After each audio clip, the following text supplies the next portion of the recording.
Good morning, afternoon, or evening. Today I'm going to be reacting to this video that I found titled How to Save 99% of Your Income by Graham Stephan. Since I'm planning on traveling, I'll need some money, and saving 99% of my income sounds like a good way to ensure that I have enough money for plane tickets and lodging.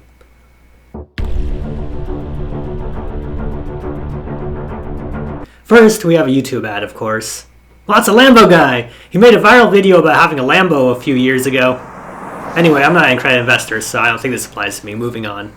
What's up, you guys? What's up, Graham? It's Graham here. So I thought this would be fun to get back to the basics and cover every technique that I've used along the way that's allowed me to save nearly 100% of my income and essentially live for free. So I heard that Graham has over $13 million, so he should have some good things to say. That includes how I'm able to own my home for pretty much nothing out of pocket, how I'm able to travel anywhere in the world without spending a dollar, Nice. how I'm able to drive a Tesla for $78 a month, and every other master Jedi money-saving trick that I have learned along the way to stretch each dollar as far as it could possibly go.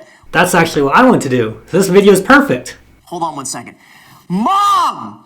No, I don't want hot dogs tonight. I told you I wanted pizza. Oh man, she always does this when I'm filming and bothers me. But anyway, one of the best ways to save as much money as you can is to move in your mom's basement and then borrow her car when she's not using it, and then use your credit card to go and buy things so you don't have to pay for it yourself. Seriously, it works wonders and is one of the best ways to save as much money as you possibly. So that's how he does it. I knew it! Oh, this video is almost over. We got everything we need here, everyone. I'm just going to watch the rest just to see if he has any more tips. Can. I'm just kidding. That was a joke. I've just found ways to be really creative with my spending, and by doing so, that allows me to save more, invest more, which means I have more freedom to go and do what I want. Now, the first is by doing what's called house hacking, and this is what's led me to own my home here in Los Angeles for $0 out of pocket, while still getting to live here for free. And if that sounds too good to be true, let me explain how it works and how I've done it. To start, house hacking is when you buy a multifamily property like a duplex, triplex, or fourplex, then you move into one of the units and rent out the others to cover your cost. You might also be able to do this with a single family home with a guest house, or be able to rent out a basement to cover your overhead. And typically when done right, the rental income from the other units should cover all of your overhead and expense of owning the building, and when that happens, essentially you got a free place to stay. So, I need to check out his video on house hacking. That seems like a good thing to do. But also, I guess I need to buy a bigger house so I can do this house hacking thing. I'll have to start looking at some multifamily houses on Zillow. Besides that, I've also found a really interesting way to save on transportation, and that's by paying very close attention to the car I drive, and I'm going to call this one car hacking. And I know that sounds like super shady stuff, like car hacking.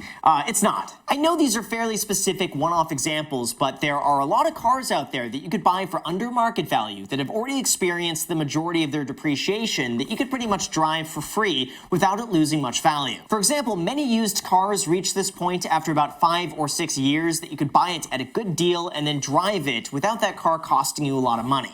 How about my car brand new? I was thinking that would save me time but not having to worry about having to do any major repairs to my car, but after watching this, probably wasn't the best. Maybe.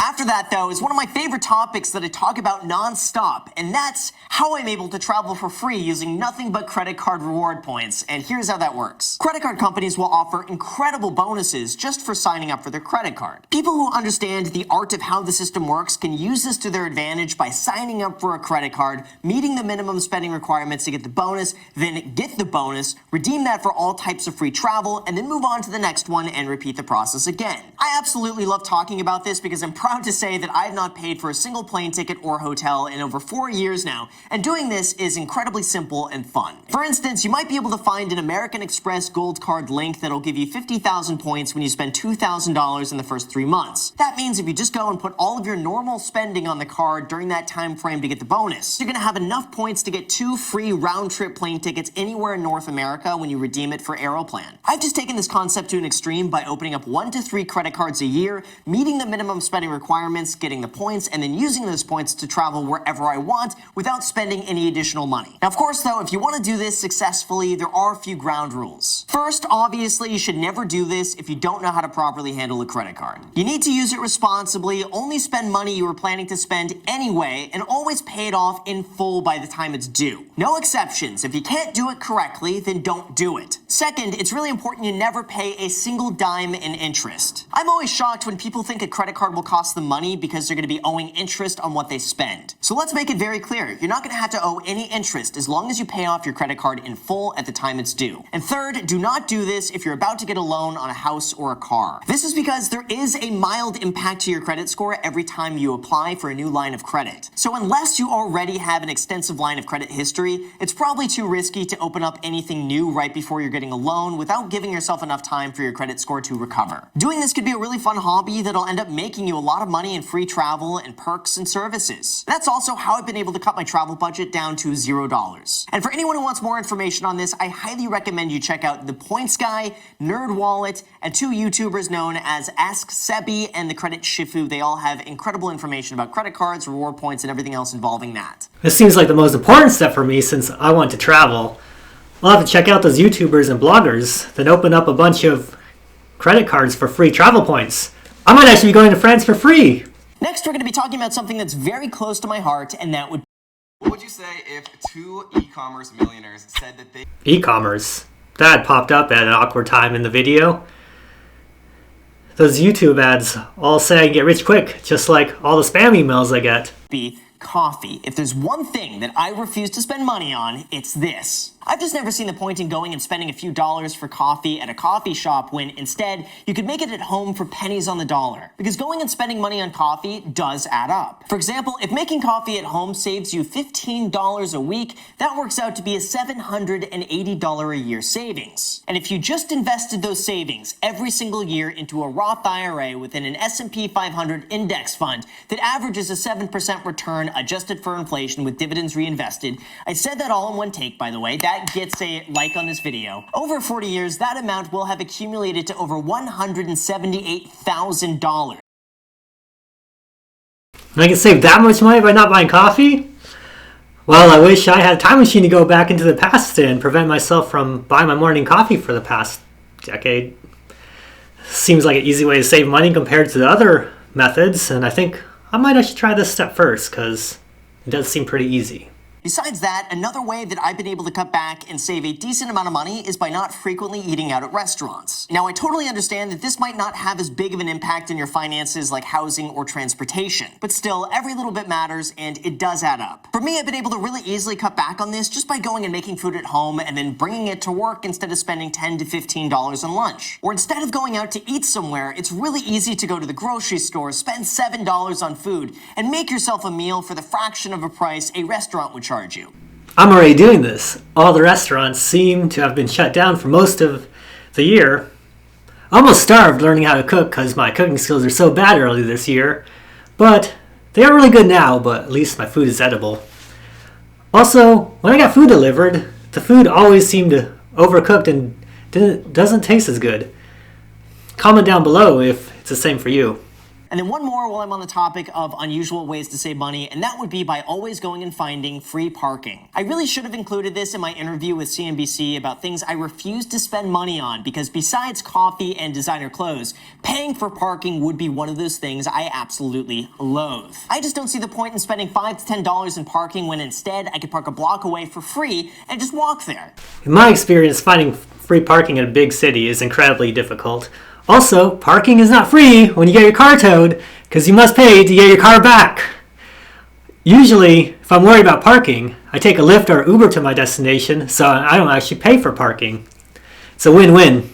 And lastly, for me, one of the biggest reasons why all of this was possible was because I meticulously tracked my expenses. You won't know how much money you'll need to sustain your lifestyle, and you're not going to be able to effectively cut back on the things that aren't bringing you a lot of value. And doing this is really simple. I use the websites mint.com and personalcapital.com, which automatically keep a thorough report on how much you make, how much you spend, and where you spend it. I'll need to check out those websites.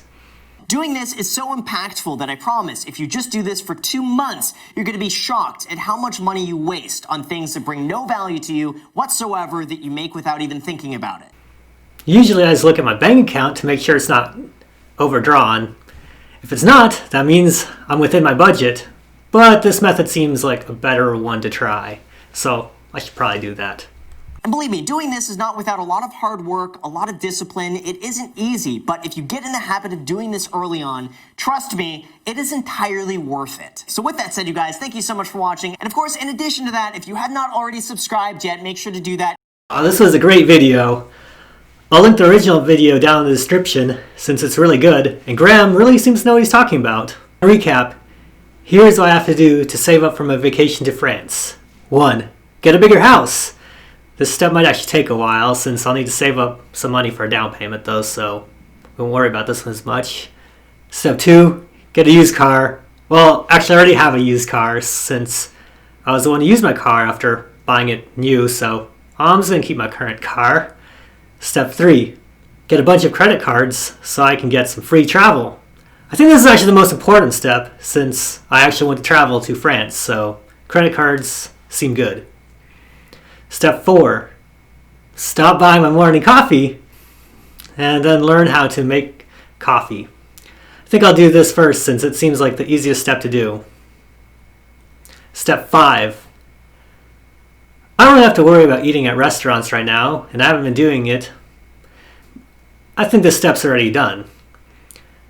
Step 6, free parking. I already got a method to not worry about parking, and it's called taking an Uber or Lyft, so I don't think I need to worry about this step.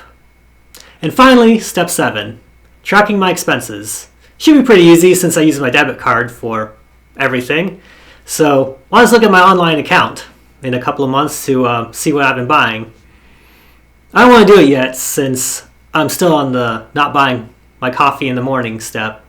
I just want to say a huge thank you to Graham for making this insightful video. Also, if you like this video that I just made, please like and subscribe. Thanks for watching.